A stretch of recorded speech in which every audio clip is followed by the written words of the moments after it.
balanse na 1,000 piso doon sa naunang 1,000 piso last 2017 na pension increase o yung second tranche. Kailan nga ba ibibigay? Yes mga ka-vlogs, katanungan po ito mula kay Ma'am Cynthia. Ang tanong niya, magtanong lang po ako, iyon ibinigay ni President Duterte, 2,000 binigay nila, 1K lang. Ang 1K, kailan ibigay? Thank you. Well, ang dating Pangulo na si Rodrigo Roa Duterte ay nag-utos po sa SSS nung siya ay umupo bilang presidente last 2016 na magpatupad po ng 2,000 piso na dagdag pensyon. At ang SSS naman ay tumalima sa kautusan na yon. Kahit pa sabihin natin na medyo dihado ang pananalapi, ang pondo para ipatupad ang 2,000 piso na yan last 2017. Well, dahil nga po hindi kakayanin ang 2,000 piso na isang bagsakan lamang ibigay, hinati yan sa 2 tranche, which is ang 1,000 pesos. Yung tinatawag natin na first tranche ay binigay na po last 2017 at ang balanse na 1,000 piso ay hanggang ngayon magsasyam na taon na, no? Hindi pa ito binigay. At ito nga po ang tinatanong ni Ma'am Cynthia, kung kailan nga ba ibibigay yung balanse na 1,000 piso karugtong doon sa first tranche last 2017.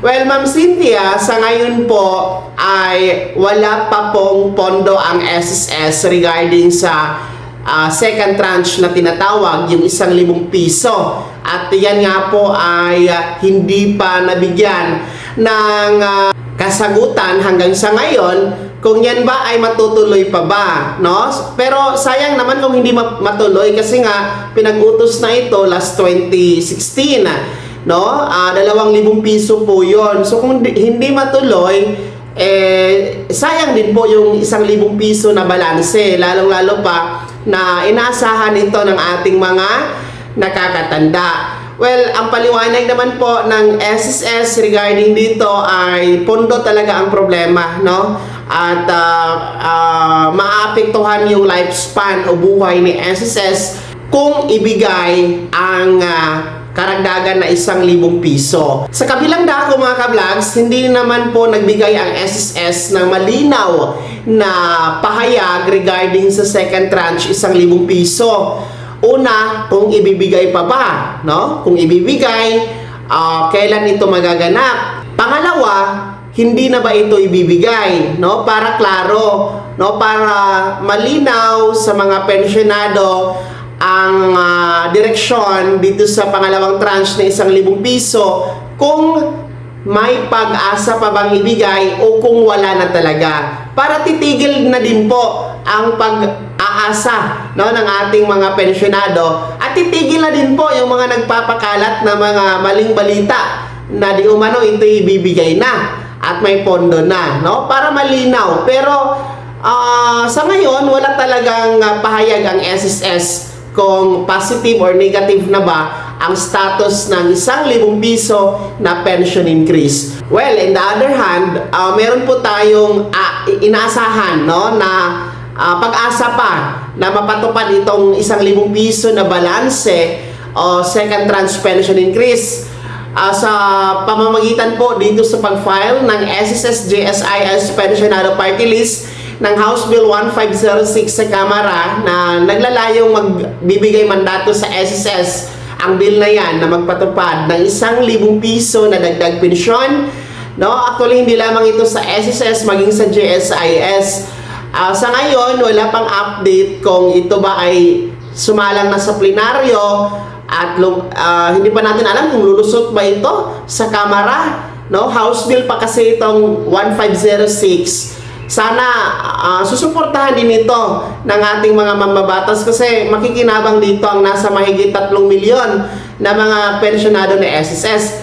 Ito talaga yung nakikita po natin mga ka-vlogs na paraan para matuloy at maobliga talaga ang SSS na magpatupad ng 1,000 piso na pension increase. Kasi nga, ang House Bill na ito, pag magiging aprobado sa Legislative, no, sa Kamara, sa Senado, at kung magiging aprobado sa Executive kay Pangulong Bongbong Marcos, well, magiging batas ito. At ang batas, dapat ipatupad. So, walang magiging choice ang SSS kundi magpatupad nito. At sa tingin ko naman po mga ka-vlogs, no, dapat na siyang ipatupad since 2017 pa yung 1,000 piso, no, at 9 na taon na po ang nakakalipas na hindi po nasundan ang balanse. So, sa 9 na taon na yon, well, malaking pagbabago na din po sa status ng lifespan at pananalapi ni SSS. Well, in fact, last year, no, 2025, ayon sa ulat ng Department of Finance at ng SSS, nagkaroon po o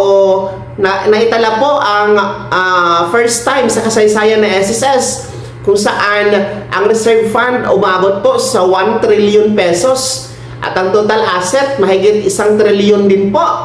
At ang net income ni SSS, no, o yung kita ni SSS last year 2025 ay umabot po sa 142 billion pesos mahigit. So ganun po siya kalaki, and I think sapat po ang pondo para matugunan itong inaantay na 1,000 piso na pension increase. Pero sa ngayon, ulitin ko, mag-aantay tayo sa abiso at update mula sa SSS kasi pag ipapatupad ito, ibabalita naman ito sa national TV, ilalathala sa mga pahayagan, sa website ng SSS, no, at sa kanilang official Facebook page ay i-anunsyo naman ito. Maging dito sa ating YouTube channel, atin po yung i-update mga ka-vlogs. Pero hanggat wala pa, huwag kayo maniwala sa mga fake news, ha, para hindi kayo aasa. Ulitin ko, ang second tranche 1,000 piso, Ma'am Cynthia, hindi pa ito ipatutupad at wala pang pondo